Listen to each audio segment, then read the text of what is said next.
Hello everyone. Previous video में हमने judiciary chapter को स्टार्ट किया था और कुछ पॉइंट्स को डिस्कस किया था। आज हम उस चैप्टर को कंटिन्यू करते हैं और चैप्टर को एंड करते हैं। तो चलिए फिर स्टार्ट करते हैं। टॉपिक है what are the different branches of the legal system. अब आपको अलग अलग ब्रांचेस बता रखी है कि क्या क्या ब्रांचेस हैं लीगल सिस्टम की। The above case of the dowry deals falls within what is considered a crime against society and is a violation of criminal law. अभी हमने इससे पहले एक केस पढ़ा था जिसमें डाउरी के लिए क्या हो गई थी, मतलब उसको मार दिया गया था। डाउरी मतलब पहले आपसे शादी के लिए दहेज मांगा गया, फिर उसके बच्चा हुआ था उसके लिए भी वो लोग डिमांड कर रहे थे दहेज वगैरह की। तो ऐसा उस पर दबाव बनाया जा रहा था। तो ये क्या है, ये एक टाइप का क्राइम है अगेंस्ट सोसाइटी कि आप किसी को मार रहे हो। ठीक है, तो ये जो अगर आप किसी को मार देते हो, ये जो आता है ये किसके अंदर क्राइम आता है, ये आता है क्रिमिनल लॉ के अंदर। तो ऐसे ही क्रिमिनल लॉ के साथ साथ लीगल सिस्टम और हमारा किस में डील करता है, सिविल लॉ के केसेस में। अब क्रिमिनल लॉ और सिविल लॉ में क्या क्या केसेस आते हैं ये अभी हम इसके डिफरेंसेस में पढ़ेंगे। You read in chapter 4 of the how a new civil law was passed. आपने चैप्टर 4 में पढ़ा होगा कि कैसे एक नई सिविल लॉ पास हुई थी 2006 में, जिसमें वुमेन्स को, जो वुमेन्स हैं उनको प्रोटेक्ट किया गया था अगेंस्ट डोमेस्टिक वायलेंस। डोमेस्टिक मतलब जो घरेलू जो होता है। ठीक है, look at the following table, understand some the significant difference between criminal law and civil law. चलिए अब हम कुछ डिफरेंसेस को पढ़ते हैं।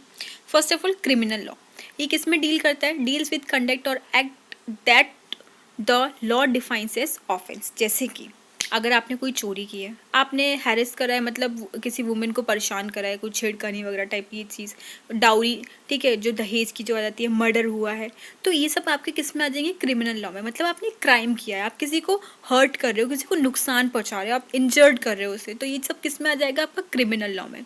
सिविल लॉ किस में डील्स करता है, deals with any harm or injury to right of individual. मतलब आप किसी को इंजरी नहीं पहुंचा रहे हो, ठीक है, नुकसान नहीं कर रहे हो, बट इसमें वो चीज़ें आ जाएंगी, डिस्प्यूट मतलब झगड़े, अगर ज़मीन से रिलेटेड कोई झगड़े हैं, ठीक है, तो वो आ जाएगा। आपने परचेज़ करा है गुड्स, जैसे कि लोग बिजनेस करते हैं तो बल्क में गुड्स को परचेज़ करते हैं। रेंट का मैटर है कि किराएदार और लैंडलॉर्ड और टेनेंट के बीच में लड़ाई चल रही है कि किराएदार किराया नहीं दे रहा, ठीक है, और डिवोर्स का केस। तो ये सब जो केस आ जाएंगे वो आपके किस में आ जाएंगे, सिविल लॉ में। तो डिफरेंस क्या था कि उसमें तो मारने तोड़ने वाली बात आ जाती है कि मार दिया, और सिविल लॉ में ऐसा नहीं होता, उसमें सिर्फ झगड़ों की बात आती है। क्रिमिनल लॉ में it usually begins with the lodging of in first information report, it means FIR. Abbreviation FIR का क्या है, फर्स्ट इंफॉर्मेशन रिपोर्ट। ये स्टार्ट कैसे होती है कि आप लोग जैसे कुछ क्राइम हुआ तो उसकी सबसे पहले पुलिस में एफआईआर मतलब लिखवाई जाएगी। उसके बाद जो पुलिस है उस केस को इन्वेस्टिगेट करेगी, उसके बारे में पूरी जांच पड़ताल करेगी, ठीक है। उसके बाद ये जो केस है ये कोर्ट में फाइल किया जाता है। बट सिविल लॉ में क्या होती है, a petition has to be filed before the relevant court by the affected party only. मतलब इसमें जो है आप याचिका दर्ज कराओगे, जो भी मैटर है, ठीक है, तो उसके लिए आप क्या करोगे, याचिका दर्ज कर दोगे, मतलब पिटिशन फाइल कर दोगे कोर्ट में जा करके। इसमें कोई आपको पुलिस को ऐसी कंप्लेंट करने की ज़रूरत नहीं है। Third case, if found guilty, अगर कोई गुनहगार पाया गया तो the accused can be sent to jail and also fine. तो आप उसको जेल भेजोगे और उस पर पेनल्टी जो भी लगी है, जितने की फाइन जो लगाया है वो पैसे चार्ज करोगे। इसमें क्या है, the court gives the specific relief asked for. जैसे कि आपको एग्जांपल में बता रखा है कि अगर एक लैंडलॉर्ड और एक टेनेंट के बीच में कोई झगड़ा हो गया है तो कोर्ट ऑर्डर देगी कि ये जो किराएदार है ये इसको वैकेट कर दे, मतलब फ्लैट को खाली कर दे, और जो भी रेंट बचा हुआ है, जो भी किराया बचा हुआ है वो उसको पे कर दे। आगे दे रखा है, does everyone have access to the court. क्या हर कोई कोर्ट में जा सकता है, चलिए देखते हैं। In principle all citizen of India can access the court in this country. हमारी कंट्री में हर कोई इंसान, जो भी सिटीजन है, उसको राइट है कि वो कोर्ट में अपनी जो भी प्रॉब्लम है उसको बता सकता है। This simplifies that every citizen, her citizen को राइट है कि उसको न्याय मिले, जस्टिस मिले, किससे, कोर्ट से। तो आपने अर्लियर पढ़ा होगा, मतलब चैप्टर्स में, द कोर्ट जो है वो बहुत ही सिग्निफिकेंट रोल प्ले करती है हमारे फंडामेंटल राइट्स को प्रोटेक्ट करने में, मतलब बहुत ही इंपॉर्टेंट रोल प्ले करती है। जैसे कि आपका अगर फंडामेंटल राइट वॉयलेट हो रहा है तो आपके सपोर्ट में आपको जस्टिस दिलाएगी, न्याय दिलाएगी। अगर कोई भी सिटीजन ये बिलीव करे कि उसका जो राइट है वो वॉयलेट हो रहा है, जैसे मैंने अभी आपको बताया, तो वो जो है कोर्ट में अप्रोच कर सकता है न्याय के लिए, मतलब जस्टिस के लिए। While the courts are available for all, court सबके लिए अवेलेबल है, बट रियलिटी में जो कोर्ट तक पहुंचना है ना वो बहुत ही डिफ़िकल्ट है। Reality access to the court has always been difficult, किसके लिए, for a vast majority of poor in India. जो गरीब लोग हैं उनको ये जो कोर्ट कचहरी के जो चक्कर है ये बहुत ही परेशान कर देते हैं, मतलब इनको टफ रहता है इनके लिए काफ़ी। कैसे, अब देखिए जो लीगल प्रोसीजर होता है ना, उसमें एक तो आपको बहुत ही पैसा लगाना पड़ता है, क्योंकि उसमें पेपर वर्क कितना होता है, वो बहुत ज़्यादा टाइम भी ले लेती है। अब एक गरीब किसान है, ठीक है, हु कैन नॉट रीड, जो पढ़ नहीं सकता, जिसकी जो फैमिली है वो उसकी डेली अर्निंग पे डिपेंड करती है, तो the idea of going to court to get justice often seems too remote. जैसे कि अब वो डेली काम करने वाला है, अब भाई वो काम करने जाएगा या फिर कोर्ट कचहरी के चक्कर लगाएगा। अब वहाँ पे जाएगा कोर्ट में तो उसका काम नहीं हो पाएगा, काम नहीं होगा तो पैसे नहीं मिलेंगे, तो फिर फैमिली को खाना कैसे मिलेगा। तो ये जो है ये कंडीशन बहुत ही ख़राब है। In response to this, Supreme Court in the early 1980s devised a mechanism of public interest litigation or PIL to increase access to justice. Supreme Court ने 1980 में क्या करा कि एक PIL का चीज़ निकाला, जिसका एब्रिविएशन का फुल फॉर्म है पब्लिक इंटरेस्ट लिटिगेशन, ताकि जो न्याय है वो आसानी से और ज़्यादा से ज़्यादा लोगों को मिल सके। इसमें अलाउ करा गया कोई भी इंडिविजुअल या फिर कोई भी ऑर्गेनाइजेशन वो फाइल कर सकती है PIL हाई कोर्ट में या फिर सुप्रीम कोर्ट में on behalf of those who right has been were being violated. अगर आपको लग रहा है कि किसी का हक छीना जा रहा है, उसको उसका हक नहीं मिल रहा, तो आप उसके सपोर्ट के लिए आप फाइल कर सकते हो, ठीक है, उसके सपोर्ट के लिए। The legal process was greatly simplified. अब जो लीगल प्रोसेस है उसको ईजी कर दिया गया, यहाँ तक कि अगर आप एक लेटर या फिर टेलीग्राम भेजते हो सुप्रीम कोर्ट को या फिर हाई कोर्ट को, तो उसको एक PIL मान लिया जाएगा। In the early years PIL was use to secure justice on a large number of issues, जैसे कि कैसे कैसे लोगों को हेल्प करी, कि रेस्क्यू करा बॉन्डेड लेबर्स को फ्रॉम इनह्यूमन वर्क कंडीशंस। भाई लेबर्स काम कर रही हैं, मतलब उनको इतना वेजेस नहीं दिया जा रहा, उनको कंडीशन अच्छी नहीं मिल रही है। और इसमें बताया गया है कि बिहार में कुछ प्रिजनर्स थे, लाइक जैसे उनकी 2 साल की सज़ा थी और भाई उनको जेल में ही रख रखा है 4-4 5-5 साल तक, तो उन लोगों को भी छुड़वाया गया कि अब 2 साल की सज़ा कंप्लीट हो गई, अब उन लोगों को जेल से रिहा करा जाए, ठीक है। तो ये सब लोगों ने PIL फाइल की थी, तो उनको जस्टिस भी मिला। आपको बता रखा है, did you know that the mid day meal that children now receive in government and government aided school is because of PIL।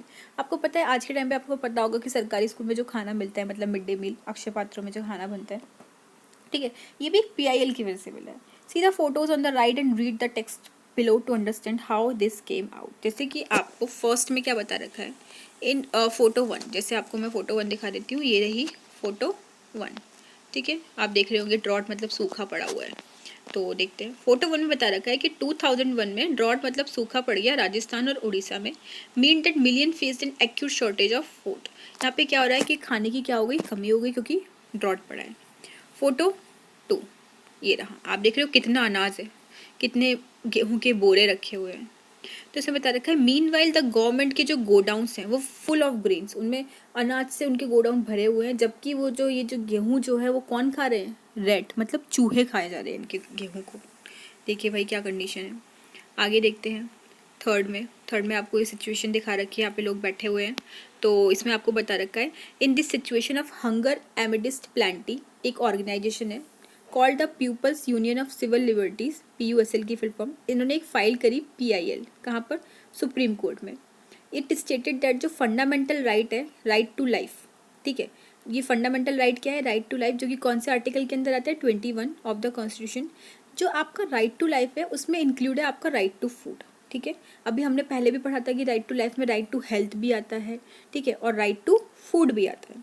तो इसमें स्टेट एक्सक्यूज़, जो स्टेट का एक्सक्यूज़ है कि हमारे पास एडुकेट फंड नहीं है, was shown to be wrong, ये गलत है भाई, क्योंकि आपके गोडाउन तो भरे पड़े हैं ग्रेन से, पर आप क्या कह रहे हो कि हमारे पास फंड ही नहीं है, ठीक है। तो जो सुप्रीम कोर्ट है, rule that the state had a duty to provide food to all. Supreme Court ने क्या रूल बनाया कि स्टेट की ड्यूटी है कि वो सबको क्या देगी, फूड प्रोवाइड करेगी।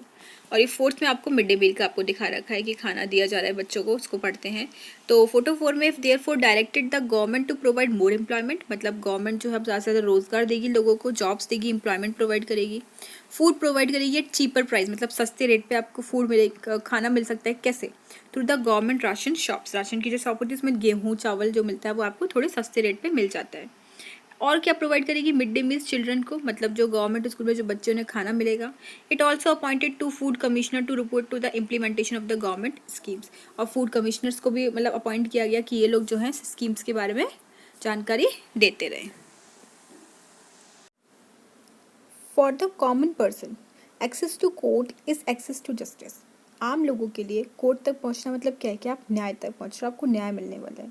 The court exercise a crucial role in interpreting the fundamental rights of citizen and as you saw in the above case, मतलब कोर्ट जो बहुत ही इंपॉर्टेंट रोल प्ले करता है जो आपकी जो सिटीजन्स की जो फंडामेंटल राइट है उसको प्रोटेक्ट करने में। जैसे आपने आर्टिकल 21 में देखा जो कॉन्स्टिट्यूशन के है, उसमें क्या बता रखा है कि राइट टू लाइफ में क्या क्या इंक्लूड है, राइट टू फूड इंक्लूड है, राइट टू हेल्थ इंक्लूड था जो हमने देखा था, ऐसे बहुत सारे राइट्स इंक्लूड हैं। They therefore ordered the state to take certain steps to provide food for all including the mid day meal scheme. तो ये जो मिड डे मील स्कीम आती है इसी के अंदर आती है। जैसे इसमें बता रखा है आपको कि उसने स्टेट को बोला कि जो वो है वो सबको क्या प्रोवाइड करवाएगी, फूड भी प्रोवाइड करवाएगी जो स्टेट के जो लोग हैं, और ऐसे ही मिड डे मील के अंदर मतलब जो गवर्नमेंट स्कूल में जो बच्चे आते हैं उन्हें क्या मिलेगा, खाना मिलेगा। However, there are also court judgments that people believe work against best interest of the common person. कभी कभी ऐसे भी कोर्ट के जजमेंट आ जाते हैं जो लोगों को क्या लगता है कि भाई ये तो उनके हित में नहीं है, ठीक है, उनके इंटरेस्ट के अगेंस्ट में होता है जो कॉमन लोग हैं। For example, activists who work on issue concerning the right to shelter and housing for the poor believe that the recent judgment on evictions are a far cry from earlier judgments. अब इसमें क्या बता रखा है कि जो workers जो थे, मतलब कुछ बता रखा है जो स्लम वर्कर्स जो स्लम डवेलर्स जो होते हैं ना, मतलब ये लोग जो काम करते हैं ना, ये लोग फुटपाथ पे सो जाना, ठीक है, तो इन लोगों को क्या करा गया, मना करा गया। मतलब कोर्ट ने जजमेंट पास कर दी कि जो ये लोग फुटपाथ पे जो सोते हैं इनको यहाँ से हटा दिया जाए, इनको यहाँ पे अलाउड नहीं है। तो भाई जब किसी के पास रहने के लिए शेल्टर नहीं है तो फिर वो कहाँ जाएगा, ठीक है। तो ये चीज़ क्या थी, ये चीज़ थोड़ी गलत हो गई। तो एक केस चला जैसे आपको बता रखा है 1985 में, Olga Tellis versus Bombay municipal corporation का। ओके, तो एक बार आप इसको रीड कर लीजिएगा, ठीक है। हम आगे पढ़ते हैं।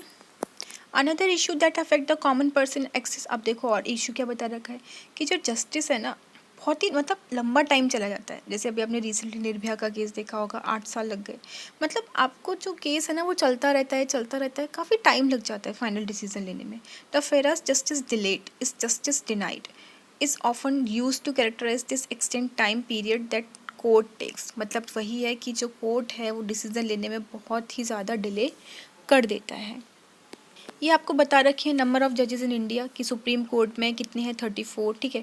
वैकेंसीज अभी 0 है, बट हाई कोर्ट और डिस्ट्रिक्ट कोर्ट में देखिए आप कितनी वैकेंसीज़ हैं, मतलब इतने जजेस की हमें ज़रूरत है।